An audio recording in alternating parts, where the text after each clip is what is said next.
Good evening, ladies and gentlemen, and welcome to the Blue Note Lounge. We have several special guests this evening, including Xsullo, Gerard, and Casey.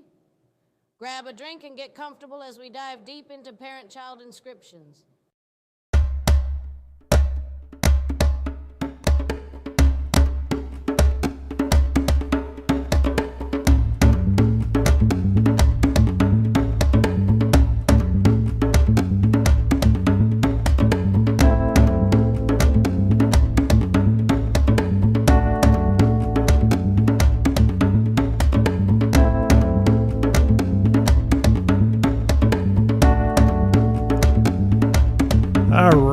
What is up, everybody? I haven't gotten sick of this set yet. I fucking love this set. I love the intro. I love all the art in there. We got a lot of vivid art.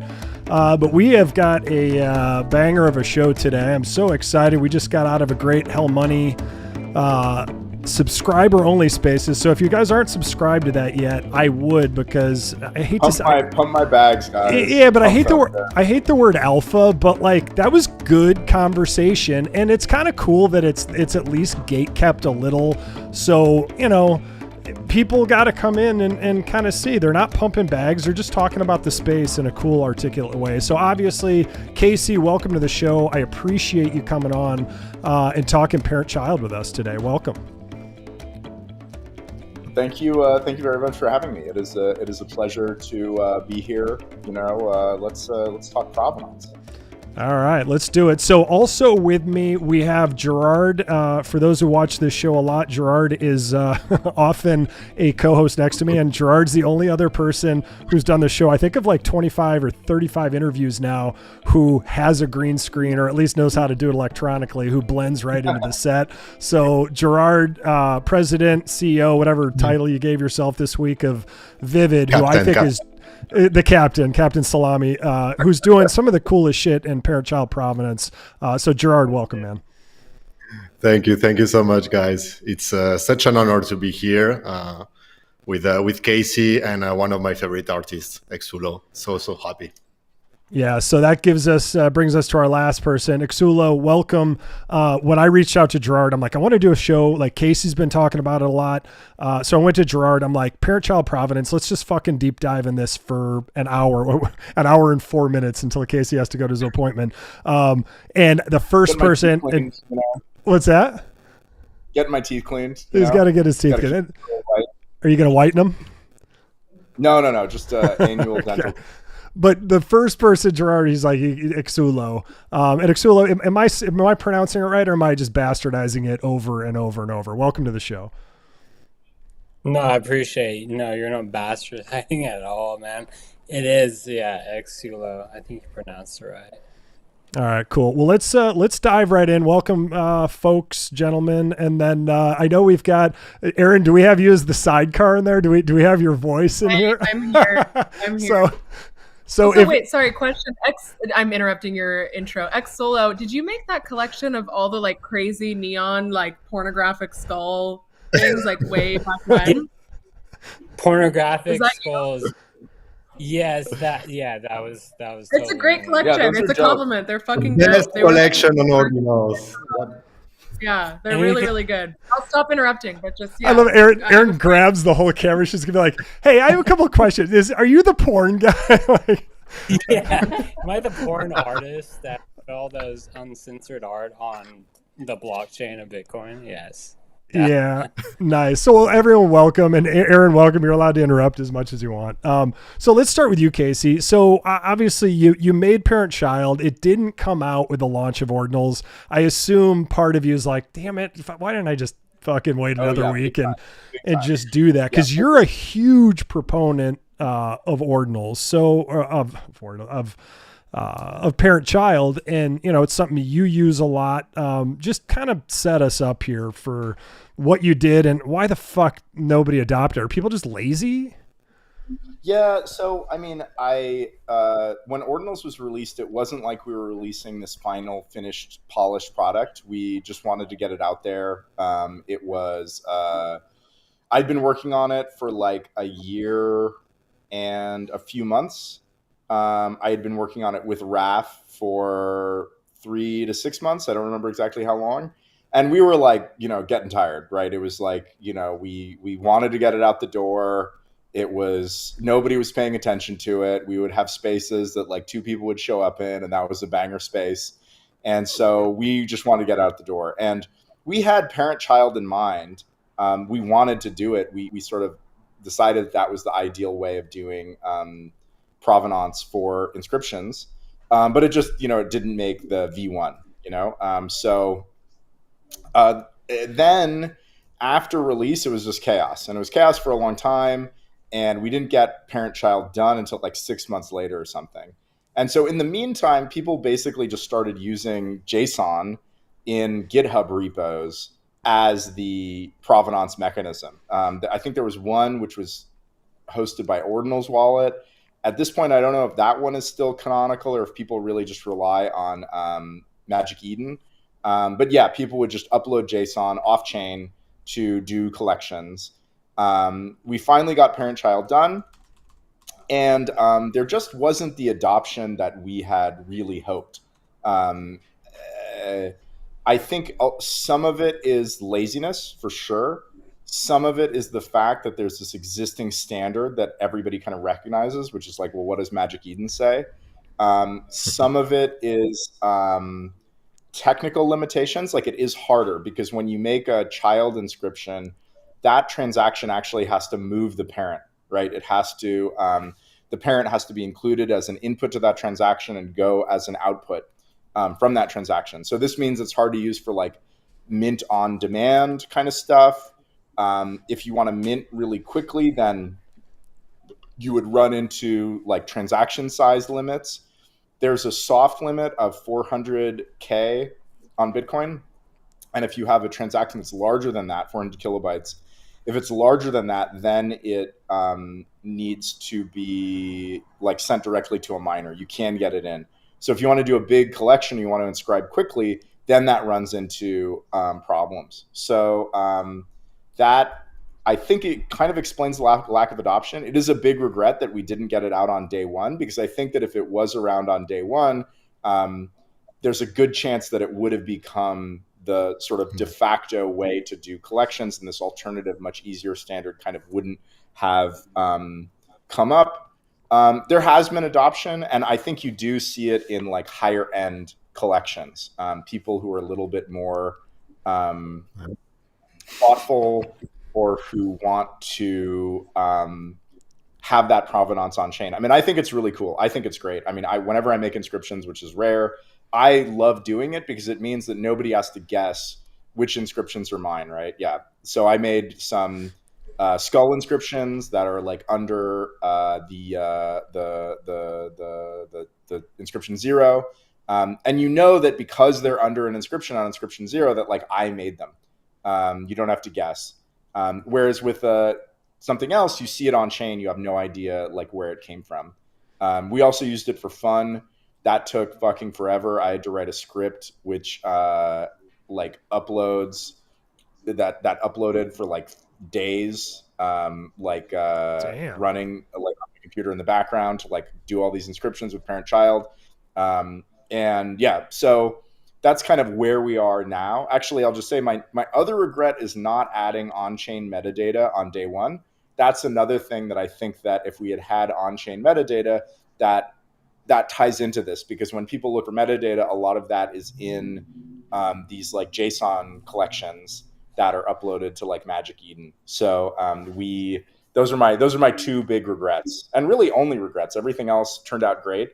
So now I'm sort of so that's where we are. That's the history lesson.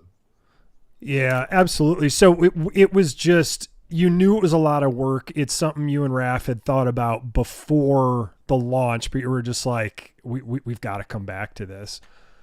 Yeah, and also like the first way I thought about doing it was not a great way of doing it. So from a technical standpoint, it's better that we waited a little bit and did it with a better design. Actually it's pretty good, but yeah, so yeah, basically we just wanted to get it out the door, and we were like, okay, this can wait. Yeah, got it. So Gerard, walk us through like, I know you've and Vivid have been, early adopters, just like Xsullo and Lemon Haze and a lot of these guys, and pretty much integrated it right in. And Casey, what was that date? It was basically that fall, correct? It was about 6 months later, 7 months. Yeah, something like that. I don't remember when we did it. I'd like to know what's the inscription number, more or less, of that time also, because that would help us. Yeah, I also wonder what the first inscription was that used parent-child, because I don't think it was one of mine. Ooh, that would be interesting to find out. Maybe Xsullo knows. So, Xsullo's gonna reveal that. Yeah, he might know. I mean, you were right there. Now I'm butting in. Was your question knows. who used it first? Yeah. It's probably a cursed collection because people used parent-child before you made it available through the protocol. Oh yeah. So it's probably going to be, at least the children would be cursed. Yeah, maybe would be the first parent-child. Yeah, interesting. Yeah. Interesting. Sorry. Okay, so it was more or less the same time that cursed inscriptions appeared or started. Okay. No, cursed inscriptions appeared very early. I mean, cursed inscriptions were made very early. The first cursed inscriptions came from the Ordinals wallet guys, who I have nothing but bad things to say about because they're fucking morons. You're saying that wasn't on purpose. Yeah, well, what they did is they were irritated by the slow time to inscribe, and so they hacked around a safety feature in the Ord wallet, and this caused them to make all these fucked up inscriptions that wound up turning into cursed inscriptions. So cursed inscriptions appeared very early. I don't remember when they were recognized by the protocol. Got it. So Gerard, let's take a look at yours and just take us through when you guys adopted parent-child, and we'll get into the details. You guys have thought a lot about cousins and all sorts of crazy shit, but let's just kind of take it from the top. You're really good, I feel like, with your artists and the people you bring on board to really embrace parent-child, help these artists who maybe are just coming to Bitcoin for the first time, but kind of tell us about your kind of journey with parent-child. Yeah, well, for us, so when I started working on the Vivid project, so we first collaborated with Harto that had already inscribed a collection called Sats at early 10K, so it wasn't parent-child for sure. But then in August, when everybody thought that ordinals were dead, we inscribed our first created collection as Vivid, and it's called Rising Echoes. And at that moment, we didn't follow, to be honest, what was planned on the ordinals as new features. So we didn't know about parent-child to be released. So this collection wasn't inscribed with parent-child either. But then we worked on the golden ratio. It was early, November, maybe 2023. And this was our first parent-child collection. The only regret that I have is to, now you're looking at our new gallery seal, and we didn't thought about connecting it to a seal. And that's where I'm amazed by, for example, what Xsullo did, because he did that. He first inscribed something that will represent him and that will be his signature for everything. So we have 4 collections that have parent-child, but that are not linked to the gallery seal. So that was a little bit of a mistake for us. But what we are doing now is reinscribing a proof of provenance, what we call a cousin or proof of provenance, on the same SAT that holds the parent inscription. So if you go to the SAT, you will see, if you go to the last inscription, we did that with Deus Ex Machina, the last children, you will see it. Yep. Yeah, so it's basically a proof of provenance. So it hasn't this direct link with our signature, but it's our solution to link it to our seal for those collections that have parent-child. And now, we are starting to inscribe everything linked to our gallery seal. We are trying to do sub-seals to represent categories. And we're really seeing that today. A lot of artists are trying to categorize everything on chain, and that's the proof of provenance for Deus Ex Machina. So a collection that has parent-child, but that wasn't linked to the seal. So that's for me the ultimate proof of provenance, where because the parent for me, it's like, okay, this is the collection, it represents the collection, but you don't know who has done that. The same example that Casey told him before, he says like, okay, if it's the first inscription 0, well, everybody knows that's me. But for all the other people, you really don't have any clue about who's behind. So yeah, inscribing a logo or something that represents you and then linking everything to that, for me, is a good solution. Yeah, for sure. And you've got to kind of build up the provenance of the parent, right? The more people know about it, obviously if they just see it on chain, who knows who did it? But as people get familiar with it, then yeah, everything works. Plus, it's like it's building provenance, but also authority of your parents. So the more you inscribe linked to that, the more authority it has. So if some people want to duplicate that into creating this massive hack or whatever, it's going to be very hard for them. Casey, just a side question before I go to Xsullo. I know you've got a couple charms. So you've got the burn charm, obviously when something's sent to the burn address. What's the recycle charm? Let me take a look. I think that's maybe reinscriptions. I think you're right. So if one inscription has one sat has multi inscriptions, right? Exactly. Yeah, that's right. I'm just looking at the let's see, org. How many charms are there? Does anyone? There are 14 charms, and indeed the recycle charm is a reinscription. Reinscription. Okay. So basically any sat that has multiple is reinscribed. So the rat sat, Donnie's infamous rat sat, is gets the recycle sign. Yep. So anything that's burned, it gets a little flame emoji. If the sat is like an even number of Bitcoin, it gets the coin emoji. I think these are called alpha sats in other places. If it's cursed, which are any weird sort of like protocol level like defects before a certain time, it got this little Japanese like monster emoji. You can no longer get the cursed inscription charm though, because there was the Jubilee. All sins were forgiven after a certain date. So the same inscriptions made after a certain date don't have the charm emoji, right? Or cursed emoji, cursed charm. There's the rarity charms, uncommon, rare, epic. So epic, sat rarity charms. So there's like 6 of those or whatever. Yep. Do you do block the 450 Xers or no? No, there's a 9-ball charm, which is sats that are on the earliest from the earliest block that's actually in circulation. So it's the 950X. It's the first. It's the 950. It's the zeros, right? Is that what you're saying? That first one. It's not. 9. It's everything from block 9. Block 9. It's the whole block. Okay. Yeah, the whole block. Yep. Then there's the palindrome charm, which is if the number is the same back to front. There's unbound, which is something weird that can happen if an inscription was made with an unrecognized even tag, which makes it sort of not attached to any particular sat. And then there's the vindicated charm, which we don't actually display because it's not very interesting, but it's inscriptions that would have been cursed before the Jubilee, but are now the Jubilee has happened. So we don't actually display that. It is in the metadata so that the BRC20 indexers can use that. That was our sort of, they were having some upgrade drama, and that was just an easy way to help them out.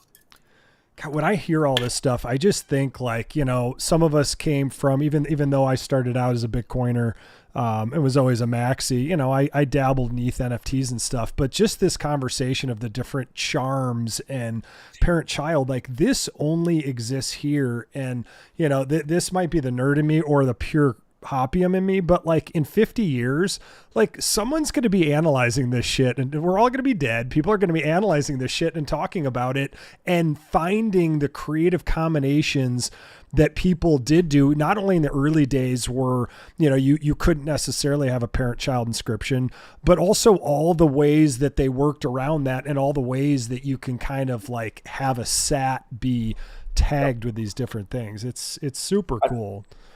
I mean, I really unironically think that it is such a rich standard that has so many interesting things that you can do with it.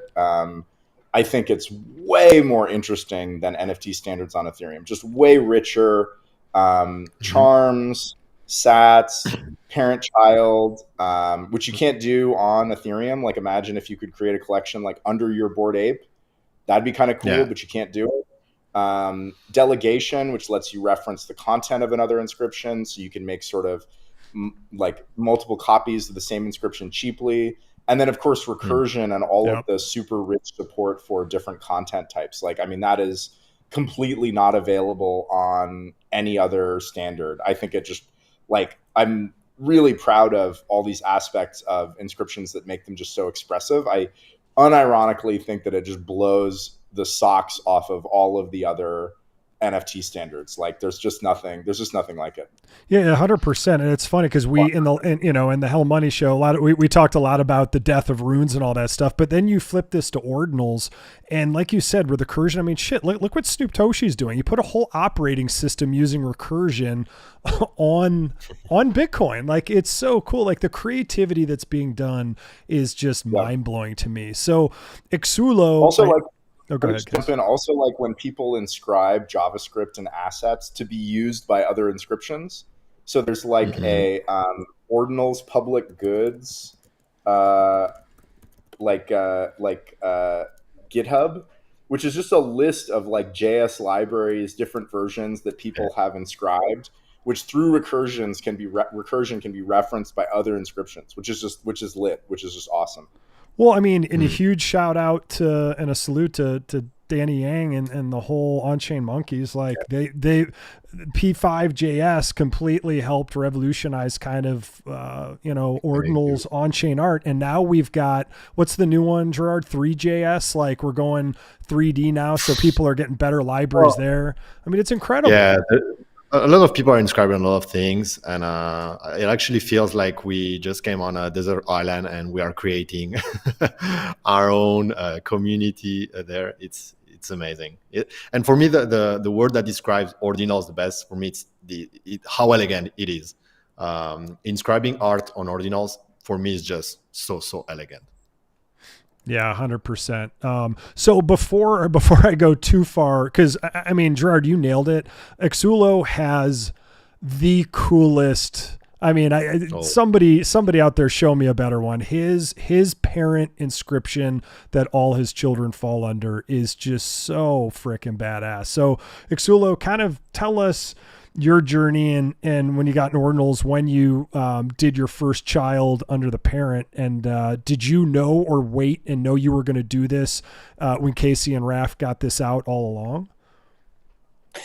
I mean, honestly, I was totally green over the years. I didn't know what I was getting into, but as an artist perspective, I mean, it was coming in there and kind of being helmed under other people that understand what ordinals were, but being able to kind of create what you're seeing right there is kind of a grandparent inscription with the orange pill, and then underneath that creating the actual inscriptions at my other collections underneath that. So yeah,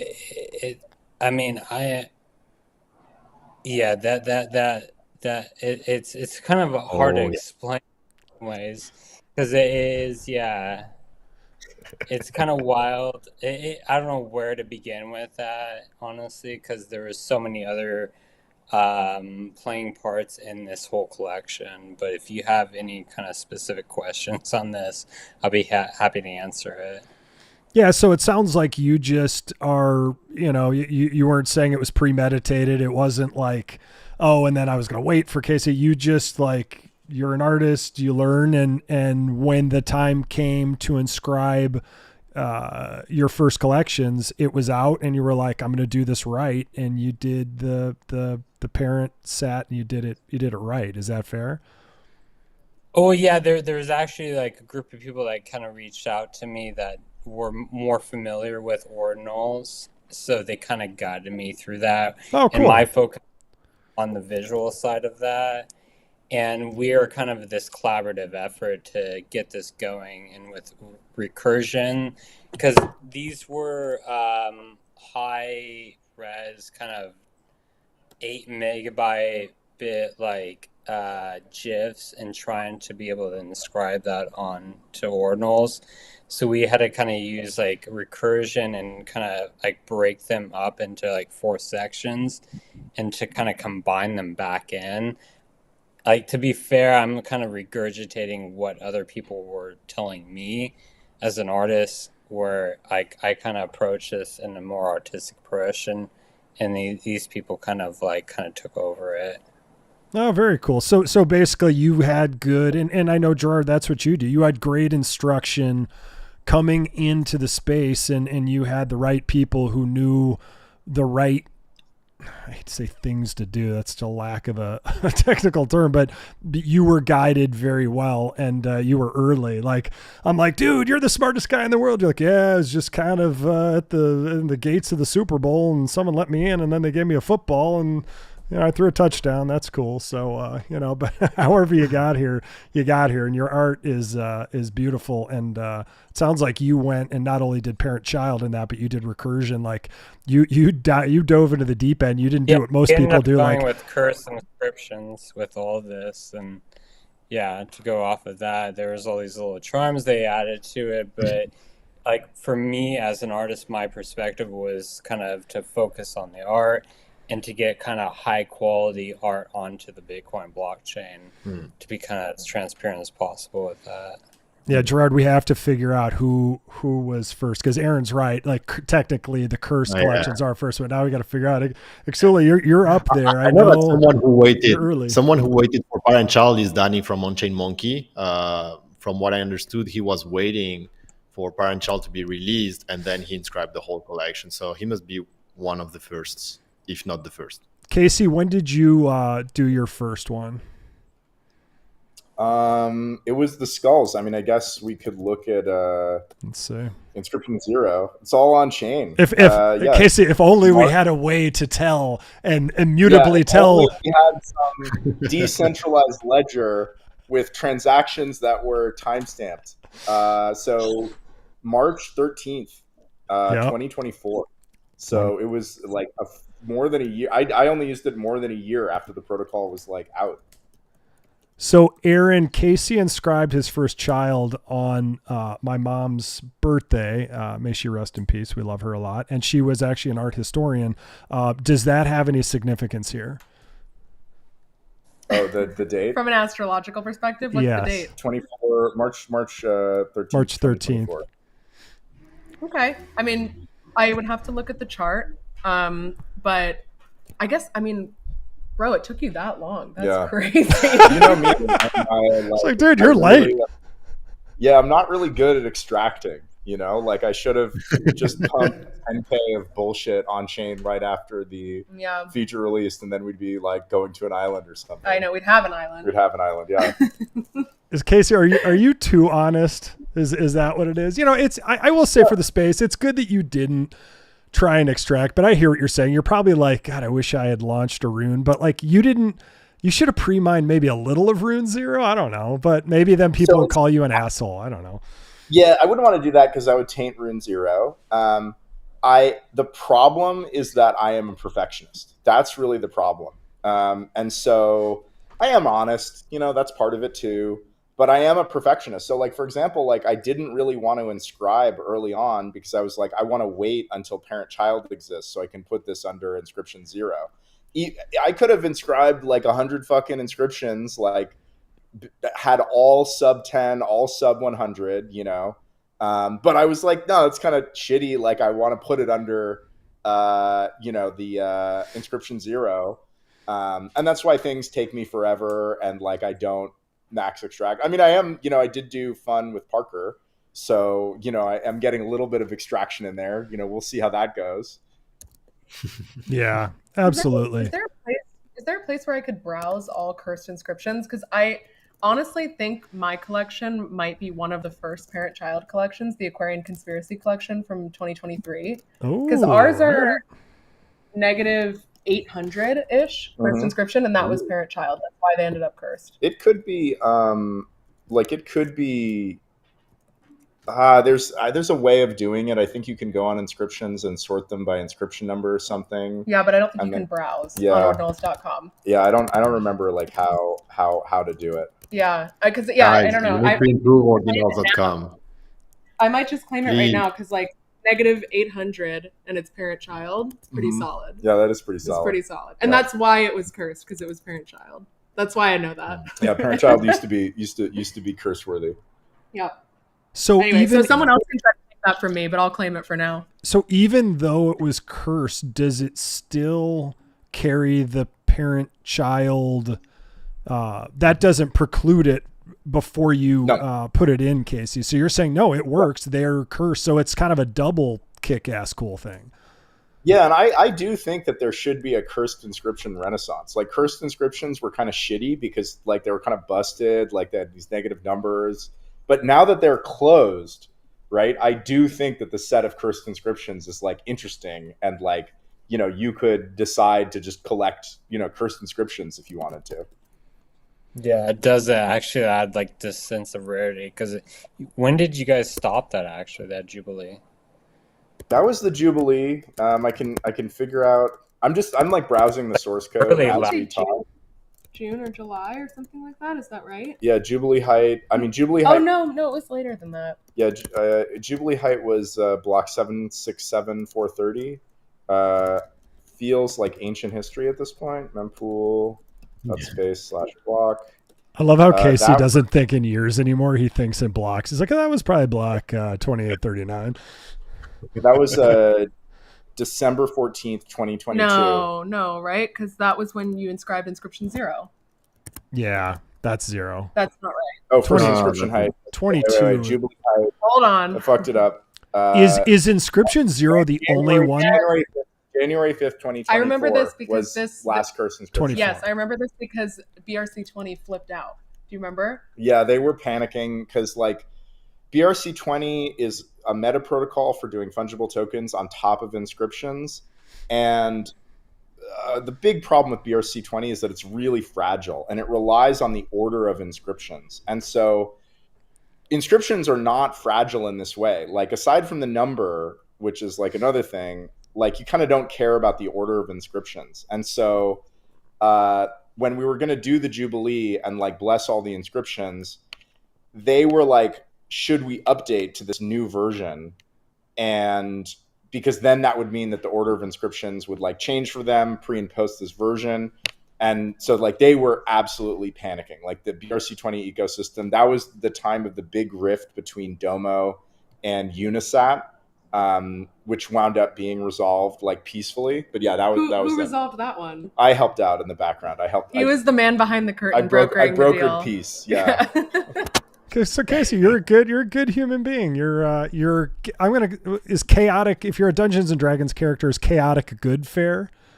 Oh, yeah, for sure. Yeah. Definitely chaotic good. Yeah. I strive to be chaotic good at least. Yeah. Got it. You're pointed in the right direction, but you're gonna fuck around and take a nice windy path. That's how it should be. Exactly. Yeah. Before we go deeper in this, there's one. There's actually a couple folks, but there's one who was super early, and that would be Lemon Haze. And I love that. Where are you getting this? Where are you getting this picture here? Okay, see, I made this. I put all this together.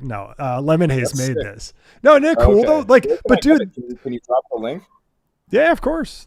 I'll send it to you right after. But that's how he just made this and then he posted it. But yeah, it's funny because Casey, when you and I talked in Miami on the roof deck, when Aaron was up there and Gerard was up there and we were having so much fun, like I was amazed. I'm like, so here is this beautiful forest of, these elven kingdoms that you built. Like, do you know about the Shire over here? You're like, nope, never heard of it. So I just love that when we show you something that a lot of us know, you're just like, what the fuck is that? That's awesome. Yeah, but I'm totally fucking clueless. I mean, like the thing is I'm not a trader or a collector by heart, I just, I but don't you like really art. collect. Oh yeah, I love art, but I don't like, I don't like buy it, I like look at it and I enjoy it.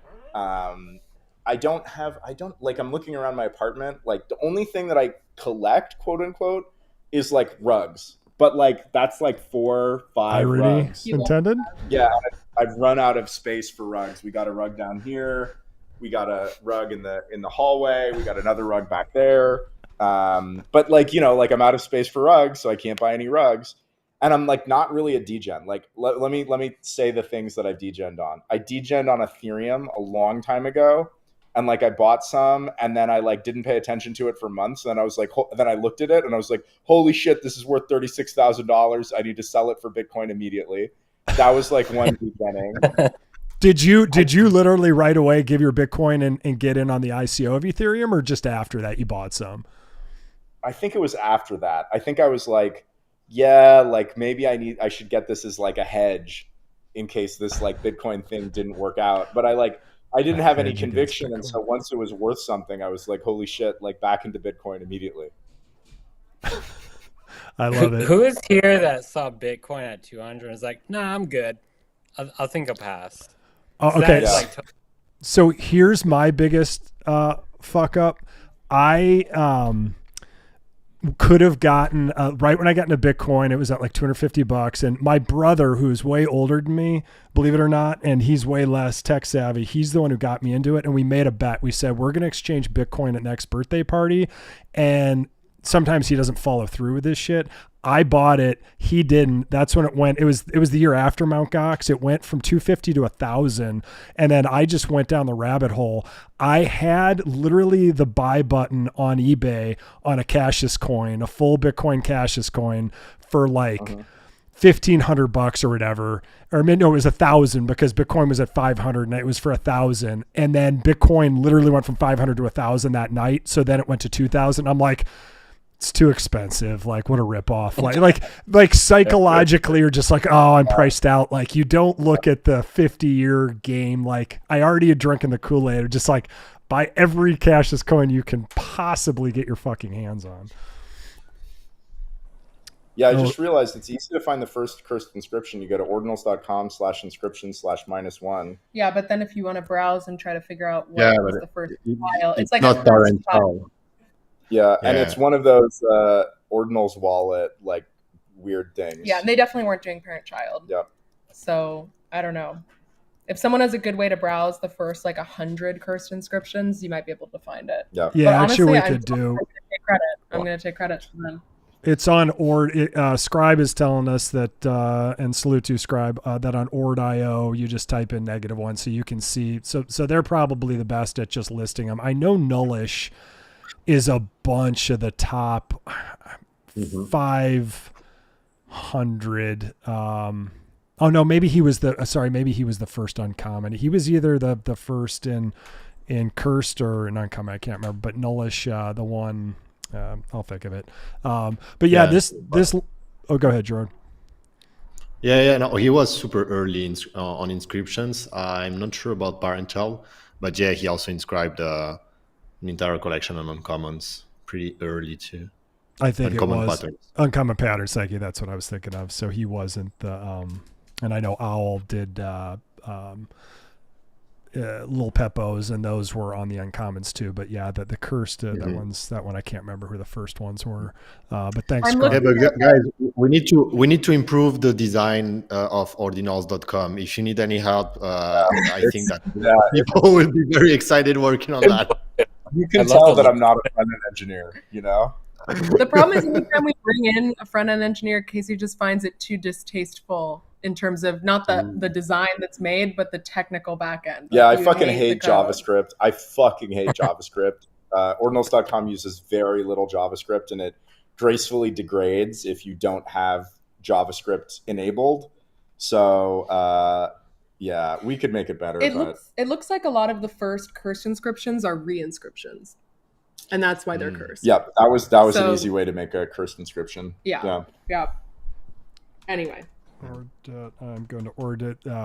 Scribe's giving good advice. He's just saying go to ord.io and just separate it by curse. So inscription 105. I know, Casey, you were saying before people are doing clever stuff. I know the Shroom Toshi with Bitcoin Shrooms with 105 did What did he do? He just kind of put the metadata in. So you're saying that was kind of the first thing you could do to at least define your collection, correct? Well, at least this is on chain. Really, what people would do is they would just upload the same thing but in text format to like a GitHub repo and not even put it on chain. So yeah, this is people were doing something even shittier than this, essentially. Got it. So Satoshi, especially for number 105, was kind of ahead of the curve there. Just out of curiosity, how many different inscribers do you think were in the first 100? Like 5 of you guys? So you did 0 and then you took the high road. You should have done every like 0, 10, 20. Be like, I get a couple of these. I get, if someone else is just going to post shitty memes and like copy paste of tweets, you're like, well, fuck, I could have done that, and sold them for half a Bitcoin each. I don't know how many people. I know Droplister did a lot of early inscriptions and he helped a lot of people inscribe. But I don't know any of the other like early inscription enjoyer like heavyweights. Yeah. All right. I'm trying to sort here by top, oldest. I know I'm doing the same thing. He's saying here. I can do it in the background if you want to keep talking. I'll see if I can. The problem is we can't do that because we are looking for the earliest child of after Parent-Child was inscribed. Yeah. Oh, so because a lot of people started inscribing with Parent-Child, but with old inscriptions, but that doesn't mean that they were the first one doing Parent-Child inscriptions. So it's quite, I don't know how to do that. You know what else is missing? And Casey, I brought this up in one of your Hell Money podcasts, and for everyone who's not subscribe to these guys, is the oh fuck, what was it? I totally lost my train of thought. Quit promoting people and losing your damn train of thought. So, all right, well, Aaron's looking at that. I found it. Fucking Ordinally rugged me from my spot, because Ordinally is who inscribed for me when I did my collection, and he put in one before me. So Ordinally worked with this German artist called Flix, who's like a cartoon artist. If you look up Superheroes, I think is what the collection is called, that the parent inscription is -548, and then the children are like children of that. I believe that's the first parent-child collection. I believe 548 -548. Let's see if Ord.io can handle it. Superheroes. I see it. Yep, I think so. Then someone that's funny, inscribed first collection, but no, it wasn't the first. And the parent is like an artist. Yeah, this is and then I'm number 2. Yep, so I'm the second parent-child collection, Aquarian Conspiracy 2023. And are you on ordinals.com or ord.io? I'm on ord.io browsing cursed inscriptions. So yeah, I think it's the Flix collection is the first one, then Aquarian Conspiracy. Then I see another one that I need. So it was Ordinally. Ordinally was early doing the parent-child inscribing while it was still cursed. And it was kind of a gamble to do that, right? Because like, who knows if Raph and Casey changed things in some way that would make those not recognized. So he was kind of betting that what he did would end up being the final form of parent-child. Yep. Yeah. Right. Oh, here we go. Here's cursed. It's under range. No wonder I couldn't find it. How much for an Aquarian Conspiracy piece, Aaron? We can talk. I got a couple. You're a Pisces, right? Yeah, exactly. Depends on your sign. She reminds my sign. Available. It's the 12 zodiac signs. Yeah, give him a number. So the last one sold for 0.39 BTC. So that's currently the market price.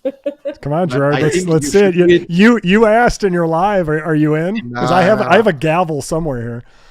I think 4 or 5 of them have been sold to people who it's their zodiac sign, and then there's like 7 or so remaining. Pisces is definitely still remaining, but yeah, the last one the Capricorn one sold for 0.39 on Magic Eden, so you can verify that it happened. Reserve it for me, please. Yeah, I'll set it aside. I love it. I know, Casey, I remember what I was going to say. It would be cool. And it shows us that these indexers, like, they can do a lot of things and slice a lot of ways, but like we're trying to slice it in a certain way, and future collectors are probably going to want to do that. Be like, yeah, what was the first curse? But for me, I know you're saying this would be too much of a RAM suck and a code suck, but finding all the teleburns, like from earliest to latest, I'd love to know who's teleburned and who hasn't. Yeah, I think that would be cool. I mean, the issue with that is that you would have to run an Ethereum node, and we don't want to run an Ethereum node on ordinal.com. It's too slow. It's too much storage. And we also don't want to just use like the Infura like Ethereum API. So somebody is free to do that. Somebody should. I mean, teleburn.com is probably available. Yep. I think you can probably buy that and get an Ethereum node. Or Casey, will you buy it for me, since somebody watching the show is totally going to steal it from us? Just you snag it all. Yeah, it's pretty cheap. I'll give you the $37 for it. Yeah, you can do it. The problem is that you would have to scan basically every contract on Ethereum, find ERC 7021 and ERC 20 contracts, and enumerate all the assets in those contracts and see if any of them have a teleburn address. I mean, this is the problem with Ethereum. There is no easy way to find all of the assets on Ethereum. There is not. There is no central registry of assets. Every explorer that displays assets has a custom list of whitelisted assets to display, and finding all assets is a hugely costly thing to do. It's a very expensive process. Casey, this is a dumb non-coder question, but maybe it'll solve it. Couldn't you just do the total reverse and check ordinals.com, check the teleburn address, and just see if anything's there? Yeah, certainly. Yeah, you could. Yeah, you're right. Yeah, it's still a lot of work. It's still every inscription you've got to do this lookup. Actually, maybe I think it is pretty hard. Because if you look up an address and you want to know what assets are on it, there is no way to query that in a simple way. I think you have to enumerate all the assets and see what the balance is for that address. So that helps a little bit, but it doesn't help a lot. There isn't a list of the assets. Ethereum is contract centric. And so let's say you have 10 contracts and you want to know you have an address, you want to know what assets it has from 10 contracts. That's not stored in a central way under that address. You have to go query those 10 contracts separately. Go, what does this address hold? What does this address hold? What does this address hold? It's very unlike Bitcoin, where you can easily enumerate not just all the Bitcoin and where it is, but easily enumerate all of the inscriptions and all the runes and see where they are in a very simple, straightforward way. Got it. You're saying as soon as you get that link and go over, that's when the pain starts. So yeah, it's all pain over there.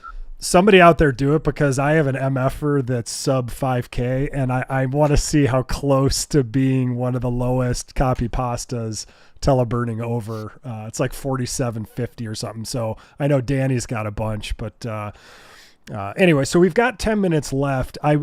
Gerard and Xsullo, we can certainly stay on because there's so many angles to this. But while we have Casey for the last 10 minutes, I think it'd probably be good.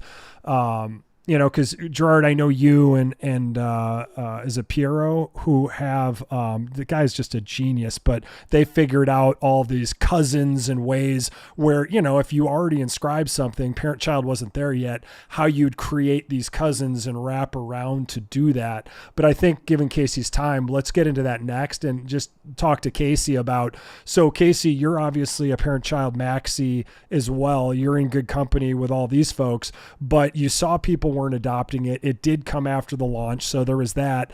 Tell us about galleries and what it solves, what it doesn't solve. Are you happy with it? Give us a down low on that. Yeah, so galleries is an idea to kind of make it easy to create. I really don't want to call them collections because they're kind of not collections, but to curate a selection of inscriptions so that they are collected on chain and viewable on chain. Now, unlike Parent-Child, anybody can put any inscriptions in a gallery they create. So gallery is like a normal inscription, but it basically just has a list of inscriptions in that gallery. So anybody, it doesn't prove that the gallery owner owned or had anything to do with these inscriptions, but it is a way to collect inscriptions together on chain. And so this idea is, I have it, with the hopes that people will be able to migrate these sort of legacy collections on chain. Like, let's say you're, the puppets, right? Or let's say you're a shroom holder, right? You make a gallery of all the shrooms. You can go to that gallery on ordinals.com. You can go to the shrooms. You can click on them. They'll appear, and you'll link to the actual, shroom. And then, the shrooms community can say, okay, this is the gallery for shrooms, And so instead of relying on this 105 text inscription, you just copy that inscription ID and you have this on-chain link to like, well, what is a shroom that everybody can reference? Now, the downside is that you can link from the gallery to the inscriptions in the gallery, but ordinals.com can't display a link from the shroom back to the gallery, which is something that you would obviously want.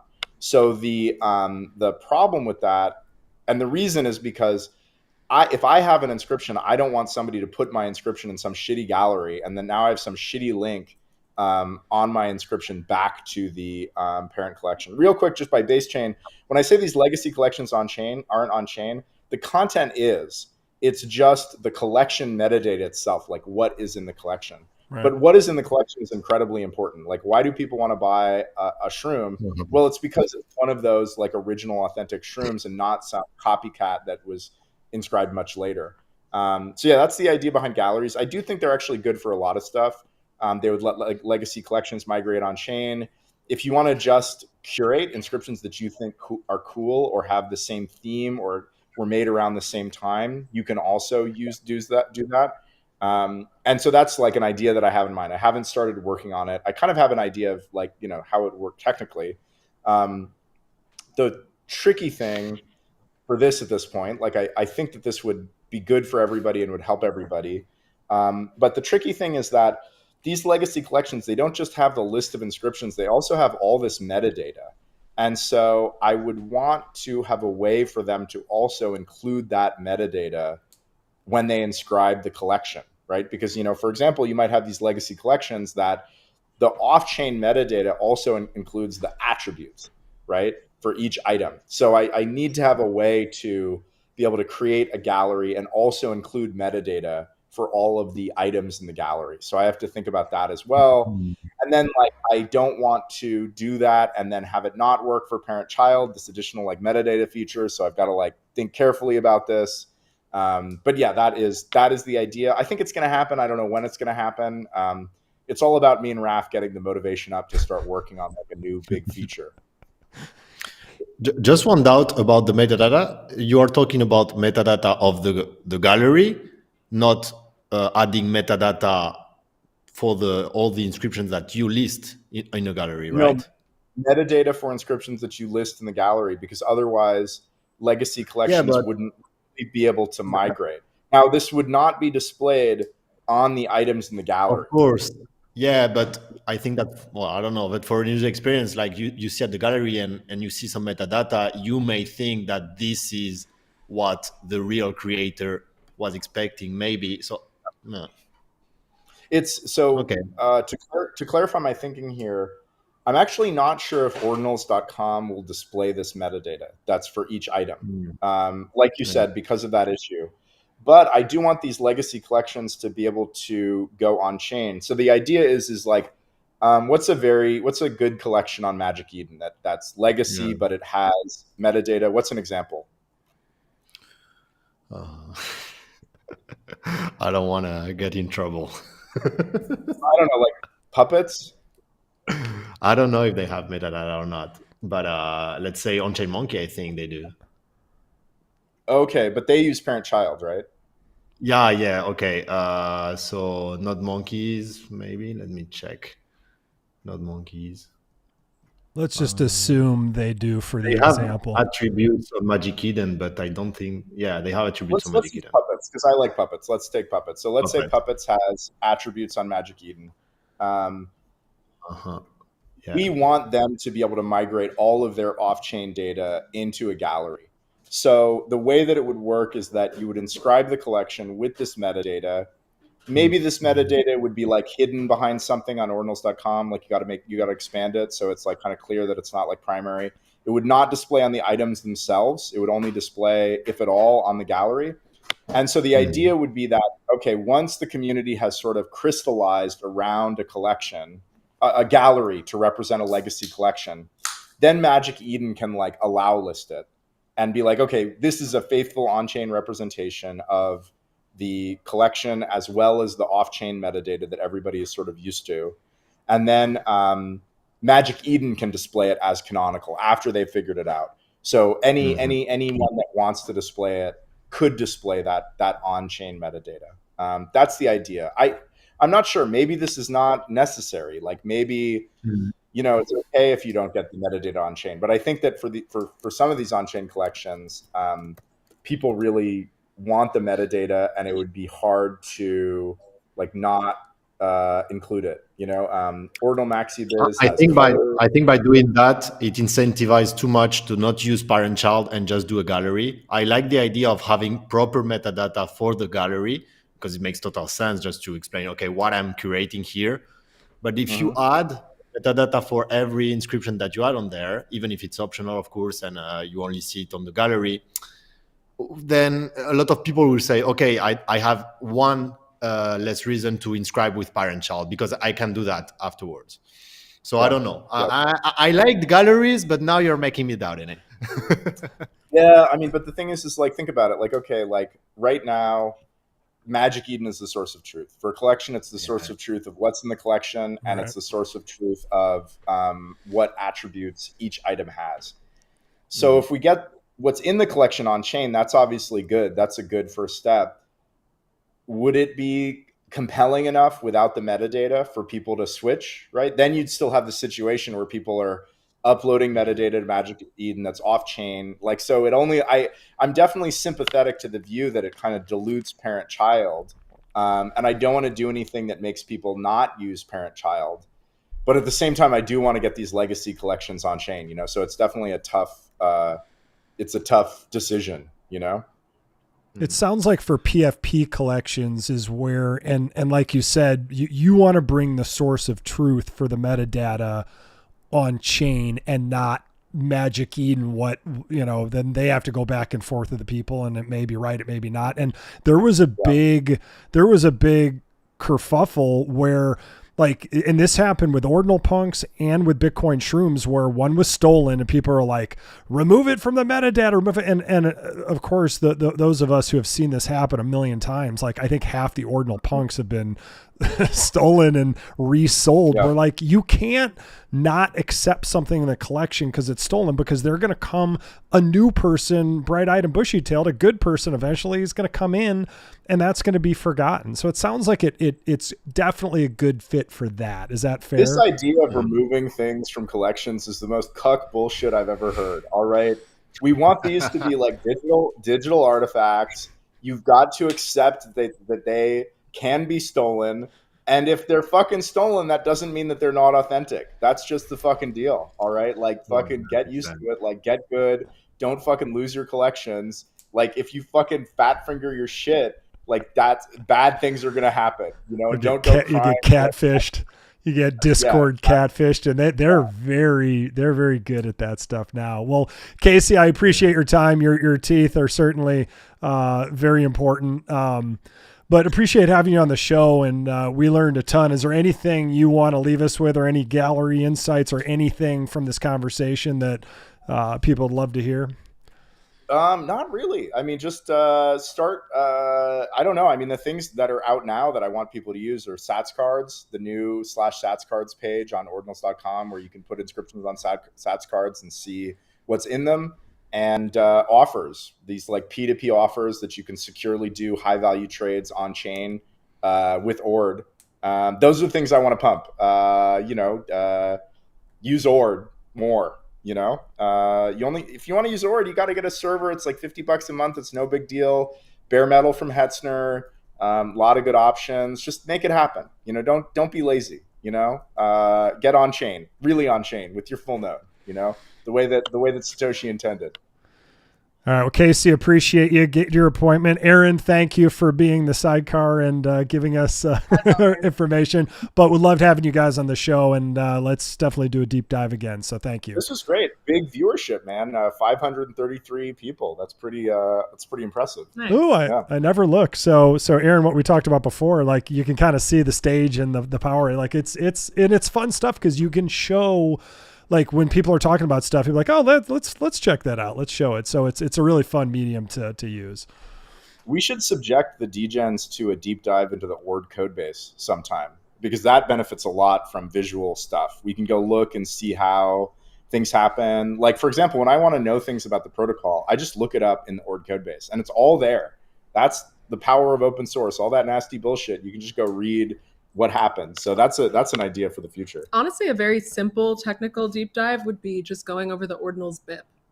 How does ordinals work on like a very basic level? That's what's on the t-shirts that I put out like the other day. I think Aaron's fucking pumping her. I'm pumping story. 100% of the profits go to fund dev work on ORD, so I'm not seeing $1 of it. But I feel like that t-shirt, if you know what I'm talking about, it's like the gray shirt that just has like the 30 lines of code on it. Like that is the base of what ordinals is. And I feel like just going through that would give people like a connection of like, oh, this is how simple this is in terms of just the SAT tracking aspect. It doesn't have the inscriptions part, but I think it's interesting. Kind of unlock something in your... Well, and the beauty is we can pull up comments, like people can ask anything. I can even give people, like if we know them, a link to, as long as they don't like flame the show, like we can get them in here to ask questions and then punt them. So there's a lot of cool things we could do, but I had a good time. Gerard, do you want to, and Xsullo, do you guys want to stick around and chat a little more? Because I kind of want to get into your cousin thing. I want to get in the weeds a little there because I think it's interesting. Of course. But Casey, Aaron, thank you. Have a great dentist appointment, I guess, if that's what you say. And then we'll talk to you guys. Thank you very much. We'll talk to you guys Thanks soon. Talk to you later. Yep. Peace. Yeah. All right. So that was super cool. Yeah, but let's get, I got to balance the screen now. Xsullo, let's push you in the middle now. And then here, let's go here. And we don't have to go a ton longer, but let's go to your thing, Gerard. Hold on. I'm going to go and just show this. Where's that awesome cousins? Yeah, here's Piro's I love thing. This so Casey, man. It reminds me the rooftop. It's so cool. I love hearing what Casey has to say. So smart, like it's very direct. You can really feel that he cares about it, and it's so funny that he doesn't know what's happening on ordinals. Like that for me is super, super funny. Well, no, he knows everything in ordinals. He doesn't know all the freaking drama, and you're just like, but he doesn't put Twitter on his phone. You know what? We should all take Twitter off our phone for like a week and be like, holy shit. You'd be like, Blue, how you doing? Be like, dude, I started 5 new companies. And, you're like, dude, we just got in the Louvre. Like, it's incredible. I actually had time to build and do work. Xsullo's like, dude, I'm the art czar in Trump's new cabinet. Like, shit's good. It cuts out all the noise, for real. Oh my God. Absolutely. So let's just go to, we don't have to go a ton longer. I mean, obviously having Casey on here was super fun, and just kind of hearing where his head's at, where he's thinking and stuff like that. But you had a cool solution for when, older collections to try and keep that parent-child. You explained it to me once, and I'm not going to lie, after like 48 seconds, my eyes glazed over. So it's the end of a show. It's been the end of a long day. I want to try and focus and see if I can understand it this time. Do I have the right one set up for this explanation? Yeah, that's a great one. I actually also, for those who are interested, I pinned a post on my personal account that explains. Basically, the idea is how to connect everything that you have done as an artist or a project, whatever, to your seal. What we call the seal is this ultimate proof of provenance, your signature, that you are going to start linking everything to that because you want people to know that it comes from you.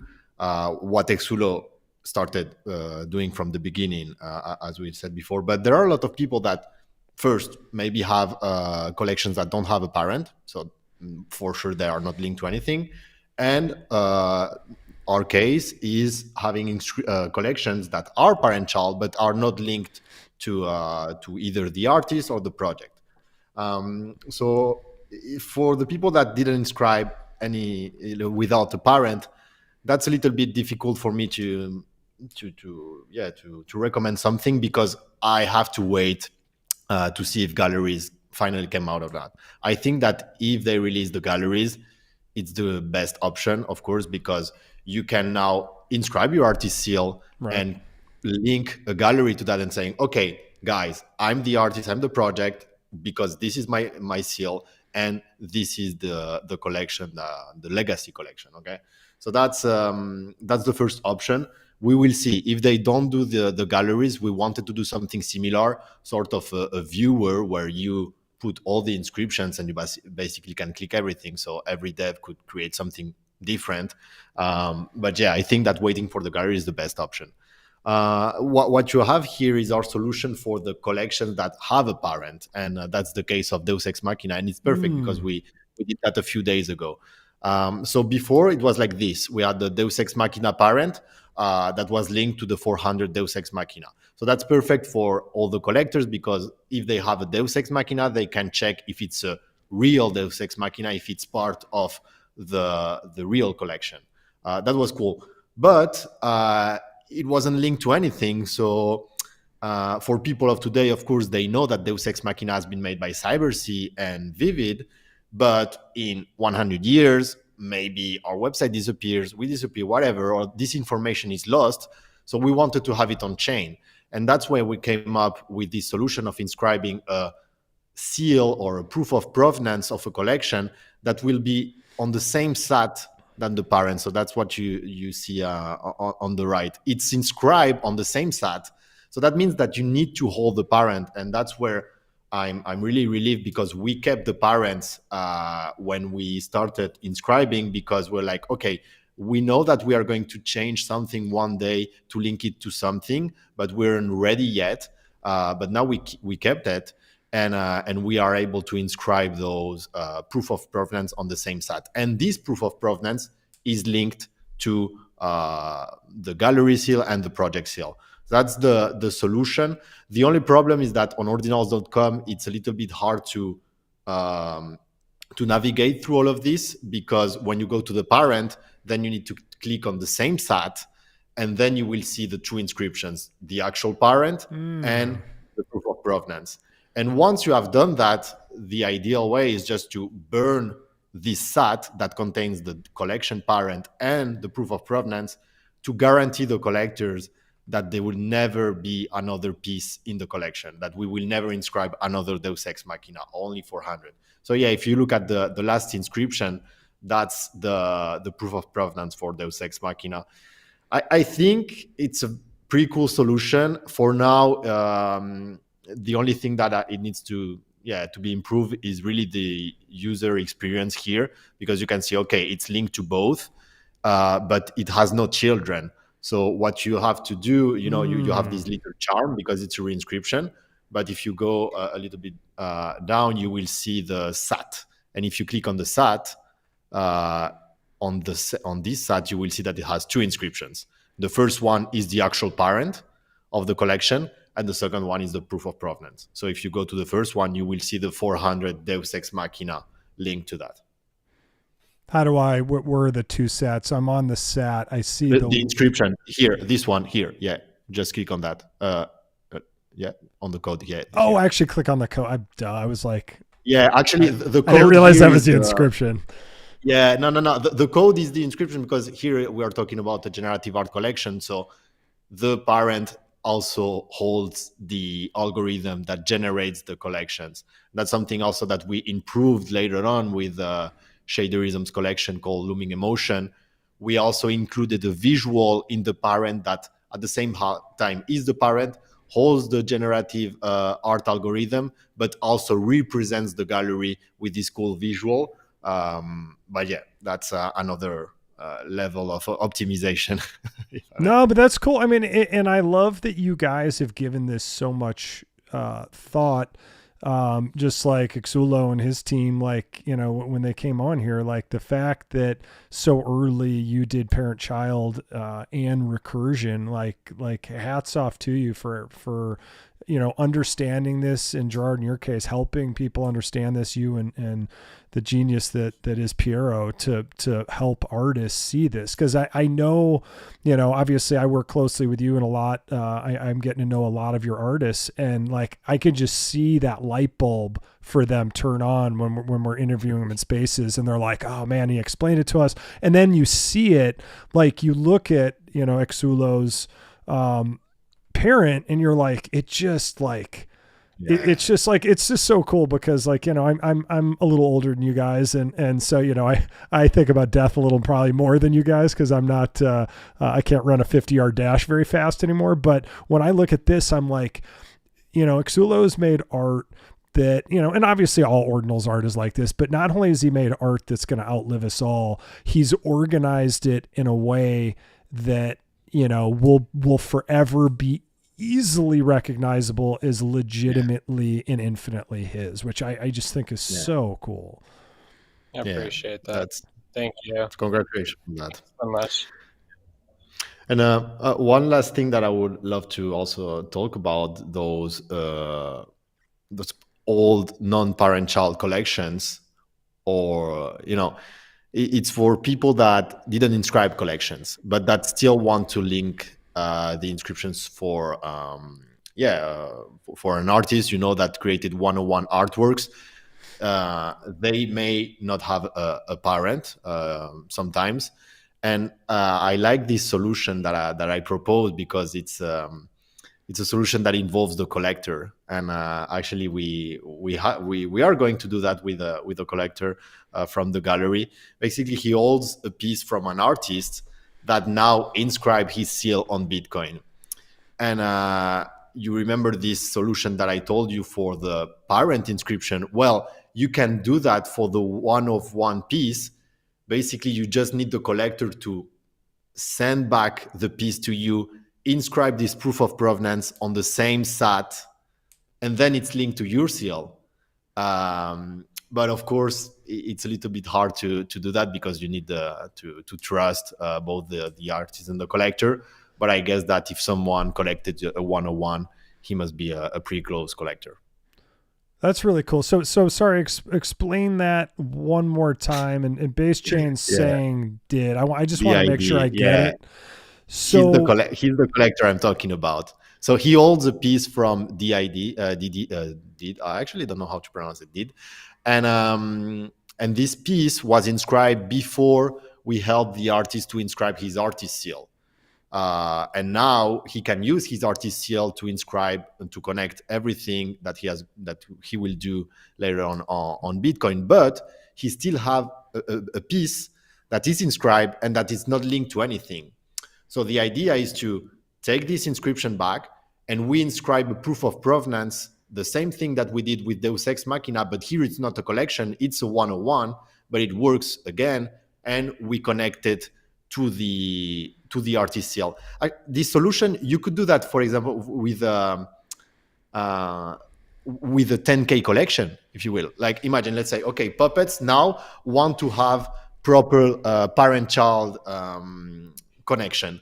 They could ask all the collectors to inscribe a proof of provenance that is linked to a single parent and that will be connected to everyone. The problem by doing that with a collection is if that someone doesn't accept, you don't have the entire collection linked to the parent.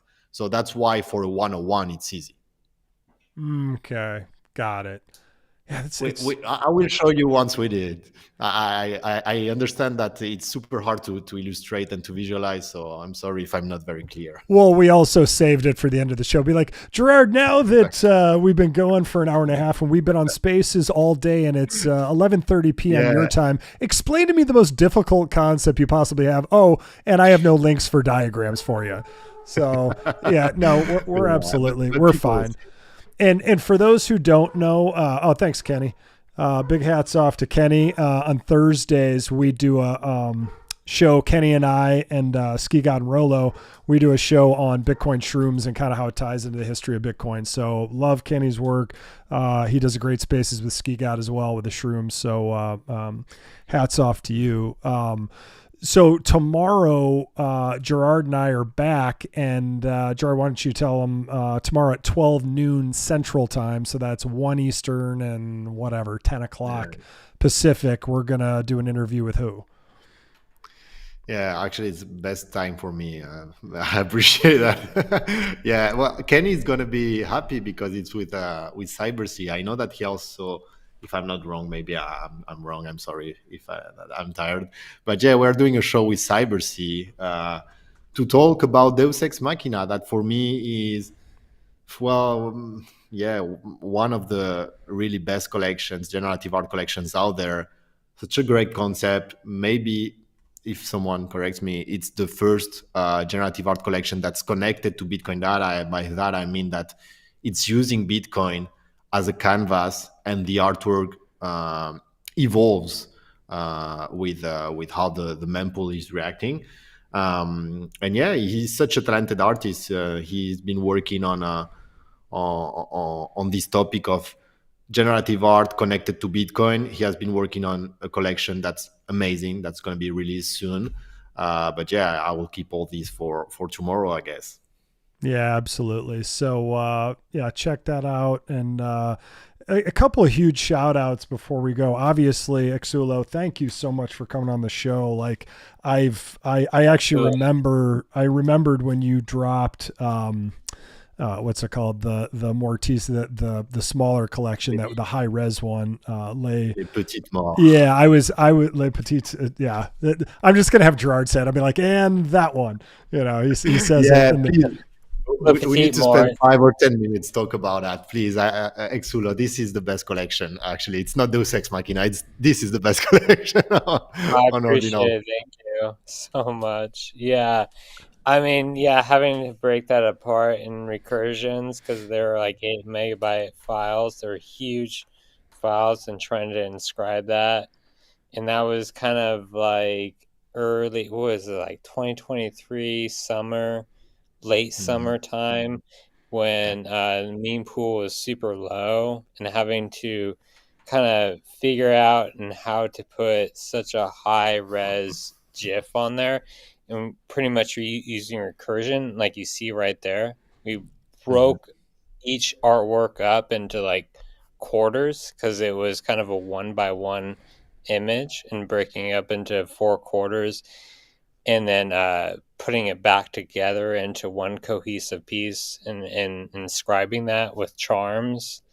Yeah, this took like a kind of a team to actually put that together. But on my end as an artist, having to kind of play with, like file sizes and putting it in such a constraint with that. And it was a play with quality, but also self-expression, being able to kind of get my image out there, but not to kind of down quality it as much as possible.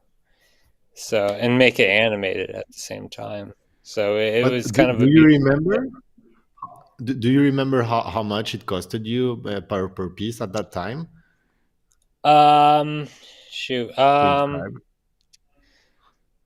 mean, that's a good question, because I mean, at that time it might have been $10K and up, but not. Yeah, we can check that, but it must be, if not the most expensive, one of the most expensive collections out there. To be honest, each piece is, so yeah, as you can see, it's not only 4 parts, divided each image in 2, and there are like, well, yeah, each part in 4, and there are like 24 maybe inscriptions. And the cool thing is that, like, for example, Blue, can you go on one final inscription, if you one that's animated, the GIF? It's super cool. Or yeah, it's super cool, because the collector, so that's the piece that someone collects on Magic Eden, but well, yeah, you chose the best. Thank you. You chose the best one. I try. the collector, at the end of the day, he collects the SAT. He's not collecting the inscription. Right. And here on the same SAT, you are collecting this with all the inscriptions that made this possible using recursion. And I find it so cool that everything is connected to the parent. Because some people, and that's a debate, I think that's just a way of organizing it. Some people would say, okay, when you inscribe something using recursion like this with a lot of parts, you are going to have a different parent that will be connected to all the part, like the raw material, and then the final inscriptions will be connected to another parent because that represents the collection. But here it's solved because each individual part is on the same SAT. So at the end of the day, the entire collection, when you just look at it in terms of SATs, you only have 14 pieces, 14 SATs in the same collection. Correct. Yes. Yeah. So it all kind of comes back to that. And with the orange pill that's connected to all of those with my symbol, that is kind of what I would coin as the grandparent child, or the grandparent of the entire collection. And exactly, you were artist seal. We like to call it artist seal. I don't know if the people. Yeah, artist seal. I like that. I kind of we've because who I worked with to help inscribe it, we call it the grandparent, but artist seal is okay. Yeah. is pretty much we're talking the same language here, and this orange pill pretty much inspired by the whole Bitcoin orange pilling into Bitcoin. That's what kind of, this is a motif that I've created like years ago, but I've made it in a tangible way to kind of reflect the Bitcoin community, to orange pill into something. And so what better way is to make my Xsullo skull and pill into that motif, as the grandparent, or that trademark, that stamp of like, this is the grandparent of all my collections that lead into Les Petits Morts, and then Les Petits Morts, and then the 69 skulls like you see right there. And then I had another inscription that I'm working on as well. So it is that whole parent provenance that we all kind of made sure to kind of make it cohesive and legible. I'll bet I know who owns this Jester one. I'll bet I can guess. Right? What do you think? Crown Jewel? Yeah. Thank you. I'm assuming. Well, no, he might have not actually dabbled into it. Oh, but when I made that piece, I did think Crown Jewel, because Crown Jewel was a collector of mine outside of Bitcoin. He might have not dabbled into ordinals, but when I made that piece, I did think of him. Oh no, he's heavily into ordinals. Yeah, unless we're talking about two different people. Yeah, he's heavy into ordinals. Crown Jewel, was Crown Jewel was very a beneficial person to go into. Yeah, for ordinals, sure. And also Raktoshi, and I know there's friction in the ordinal community because it's so low key. And it's such a tight community. Casey has left, so no worries. Yeah, and you know what, too? I will say, Raktoshi, for whatever my feelings aside for him, he is the Node Monks was a very interesting, unique launch, and he is one of the best collectors in the space. And I know he's helped artists like you. He's helped numerous artists come into the space with, obviously the fact that when I asked Gerard, like immediately he's like, okay, I'm like, who should we have? He's like, it's Xsullo. He was one of the first ones, and so he's done right by you. So we were actually talking about on Hell Money Pod just about like villains and heroes, and like it's all bullshit. Like if you're gonna get into if you're getting a meme coins, like and it goes down like you're a dipshit. I think sometimes I think I'm like this Robin Hood, and I think a lot of us do.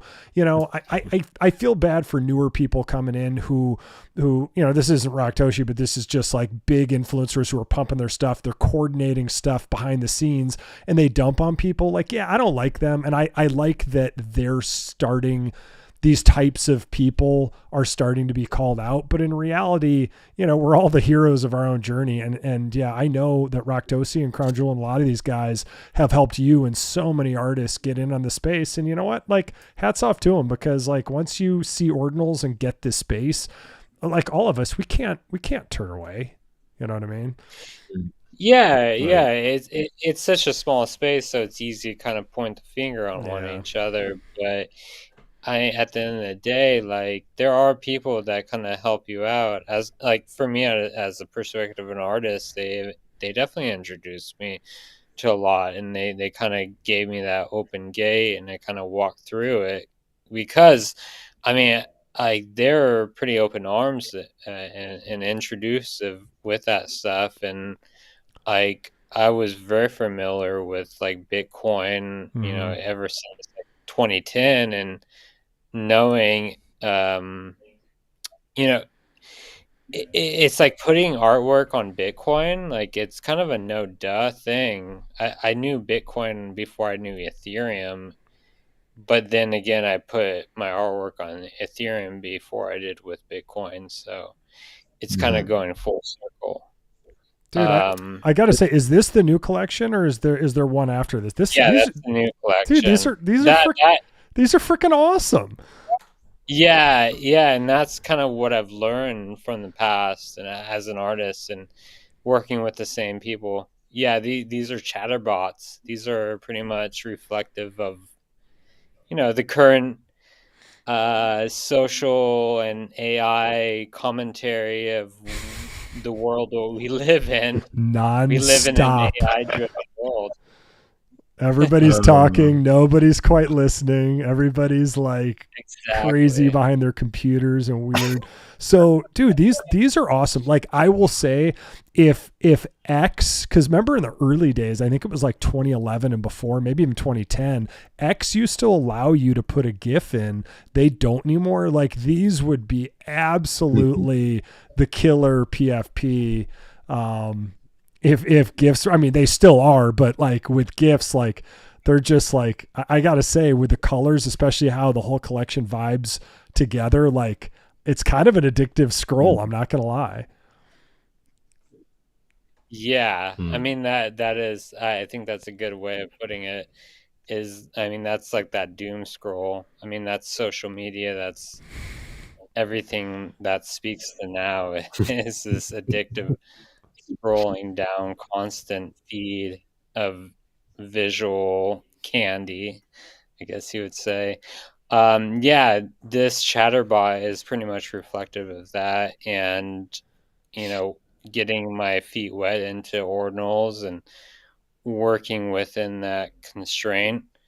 I mean, honestly, that constraint, it kind of allows me to kind of think more creatively and more on my feet, because I have that I have to work in that small box. So because of working that small box allows me to kind of hone in and do something exactly what you're seeing right here. Yeah, dude, these are awesome. What's the file size on these? Oh shoot, because I put these out like a year ago. I inscribed them. They're pretty small. Yeah, they look very small. Yeah, I'm not putting you on the spot. Like, if you don't know, it's not a big deal. I was just curious. Yeah. Like, so you're saying they're a fraction of the size of what Les Petite Moritz. Les Petite Moritz was like what? Like I'm glad you can't pronounce it either. You're like, I know, right? I feel less bad now. Did you came up with that title, or who did? Yeah. I think that title has been looming around because it plays with mortality and sex, and if you go back I'm into such a fan of that title. It's because I'm half French, so I I understood that from the beginning, but then Little I realized Dad. that you guys also use it. Yeah, but you use it for something else in the US. Yeah, it Hold goes on, beyond that. Explain, what is it?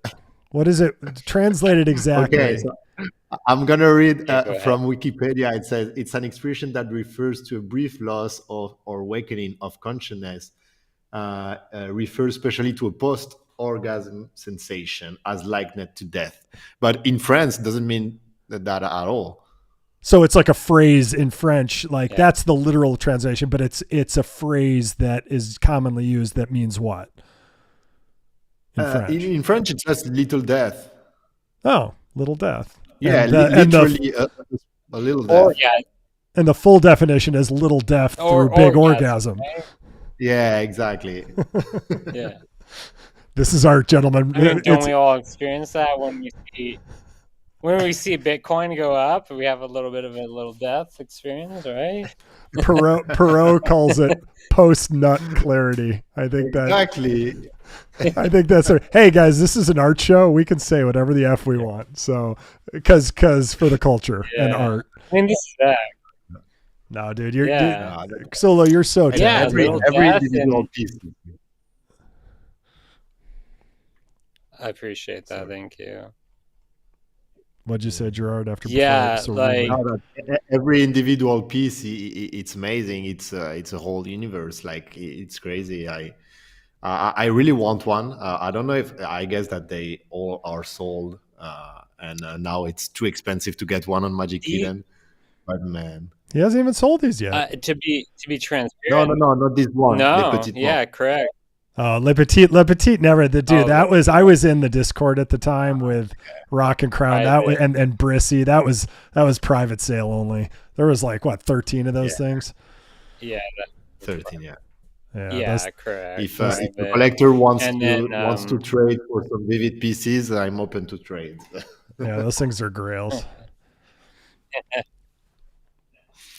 But yeah, these Blur Skulls were really fun. Those haven't been public yet, but you know, when the time is right, we'll put those out. Cool. Yeah, we'll But keep they're us there. keep us posted, There and remember who interviewed you and like sat on these things while we talk. I could Yeah. literally, I'll bet you, I could do a whole show and just like, even if Xsullo's not with us, I'll just be interviewing someone and I'll just have these behind, and the numbers will be like 200 people, 400 people, 900. They're like, what the hell is that behind him? You know, these things are fucking great. Yeah, I mean, this is my new permanent wallpaper. No, I remember you guys. Yeah, for sure. Like, I appreciate you guys bringing me on here, especially with Casey. Hearing Casey's insight, like, that was pretty educational, obviously. Like, Yeah. you know, we wouldn't be here. I wouldn't be here if he didn't put that out there. Yeah, none of us would. Well, we appreciate you, Xsullo. I think that's Gerard. Thank you for being like, wait, no, let's explore his art. You know, I'm like wrapping it up, but this was like, to me, this is like, because Xsullo, I'm gonna pull the clips and I'll make sure to get them to you, and I'll post them on my timeline. But I'll get the clips to you too, just so you have something to kind of show your art too. When you do promote these or whatever. So Gerard, is there anything else to talk about today, or should we save our energy for our show at noon Central Time tomorrow? No, I think we're good. I just wanted to mention again Lemon Hayes, who has been doing Parent-Child Provenance, and I think that would have been a great guest tonight. A lot of artists did. To be honest, I mentioned Xsullo not only because he was one of the first, but also because I just want to meet him. I just wanted to chat with him. I've been a huge fan, and it's crazy, for me, it's like, oh my God, Blue is allowing me to talk to Xsullo. Let's go. Great. I appreciate it. So, Thank you so yeah. much. Yeah. Well, no, Thank you. Thank you. Lemon Hayes as well, I'm very familiar. Shout out to him. Lemon is a goat, and a lot of you guys who were kind of some of the pioneers in this space, like it's now we're 2.5 years in, and now there's conferences and there's groups and like, but I asked Gerard, I'm like, no, let's make sure we get the OGs and remember like who, just because Casey did it doesn't mean, like you said, a lot of people adopted. A lot of people didn't adopt it, including Casey, we found out, until 2024, which is totally fine and cool. But to me, parent-child just adds such a layer of permanence and provenance and, being able to find all this stuff. There's a couple more. Artificial definitely deserves a huge shout out. Artificial was definitely an early adopter. And Artificial's art is obviously just off the charts good. I love the colors. Artificial is another one. Of course, we have Billy Resty, who's doing it cool. He had the old, sub 10K inscription with his shards, and then Billy's doing full children, and it's kind of cool. So then he has his seal. Billy established 1989. He's the one who's starting right now to organize everything, and that's so cool to see. I saw him, Otto, Harto is also doing this. I saw a lot of artists that are just starting now to do this, and it's so cool because if a lot of people start doing it, it really become the standard. People will stop saying, "Oh no, we don't care about parent-child." Of course, it's important, but it's not only parent-child. As Casey said, you have to give authority to your parent, and that's where you need to continue inscribing stuff and linking it to your seal, like Xsullo is doing, but every other artist should do. Because otherwise, if you just have a parent, well, it's great for the collection, but you also want that provenance. That's, for me, the most important part. Right. Yeah, Harvey Rayner, Jenny is mentioning Harvey. Actually, Harvey is the one that inspired us to inscribe our seal, if I remember correctly, because he did that for Chatfuckers, and he explained it everything super well on the web page. We're saying, okay, this will have the great parent, this will be my artist seal, then you have the parent of the collection, and then you have ta.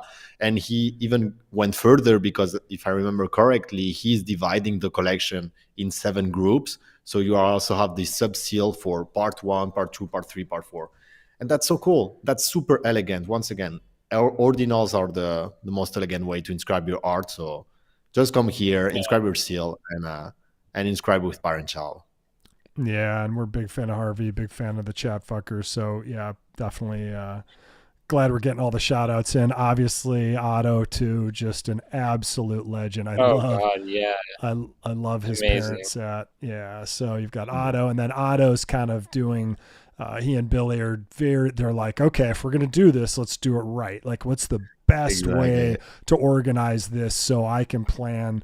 I mean, think about this. This is literally like, you could think of it in the boring way of like your PC and your folders, but you can also think of it like, this is Otto setting up how he wants his collections to, I don't want to say hierarchy, because, an art hierarchy, like, let's throw that out the window, but it's how it's organized so it can easily be found and how the provenance can be had.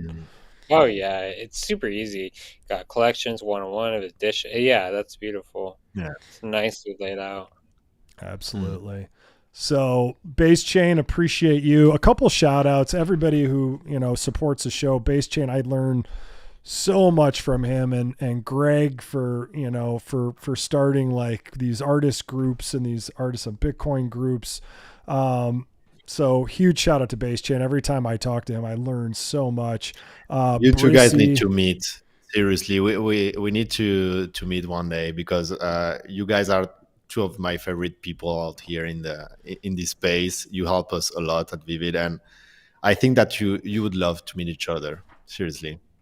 Yeah, I appreciate you too, Base Chain. And you know what? Maybe do I just need to fly it? Do I just need to suck it up and go to Paris and have jet lag? Like how many days? Like if I just come in and out fast, because I can't. It's curling season and I can't miss a game because I just love it too much. If you come to Paris, you can stop by Spain here, and I'll make you a visit. Special visit for you. No, but we will see each other at Las Vegas. No worries. I'm not sure we'll talk offline about that. I'm not sure what you just offered me. I think are we spooning? So, no. dude, I'm fucking with you. I'm totally fucking with you. I only do that with Scotch. I'm sorry. Scotch Fox, yeah. Oh, and I want to shout out to Scotch Fox too. I feel like whenever I see Base Chain, Scotch Fox isn't far behind and so smart. I did a one-off audio spaces with them like 2 weeks ago with Gerard, and it was so much fun. And then Brissy, appreciate you reposting. Liz, follow her, and Liz Maja is awesome. Of course, my partner in crime, Scribe, Damon, Greg, Postwook, and Good Things, Lemon Haze, all you guys. So this has been a fun show. And if you get Postworks, I absolutely love Postworks. She's done some amazing photography, like compositions with I absolutely love her work. Yeah, absolutely. Yeah, well, just I feel like part of it, Gerard and I are like, we're getting close to 1,000. Let's just keep doing shout outs till everyone in the space joins, and then we'll be like, all right, cool, 1,000, we got it. But no, appreciate all you guys. Is there anything else we want to talk about before we sign off? I mean, thank you for having me here, and thank you for like bringing Casey on and just kind of picking his brain and just listening. Honestly, sitting on the sidelines because he is the one, and he wouldn't, we wouldn't be here without him. So sitting here and listening and picking his brain was phenomenon. So I appreciate being here. Thank you so absolutely, much. Man. Well, you were early in the Parent-Child, and that was what the conversation is about. So you absolutely deserve to be here, and you added a ton. So thank you. So, Xsullo, thank you. Gerard, Casey, thanks for coming. Until next time, guys, which is 12 noon tomorrow CST, and it would be me and Gerard again, just like old times. So take care, everybody, and have a great night. Peace. Thank you, guys.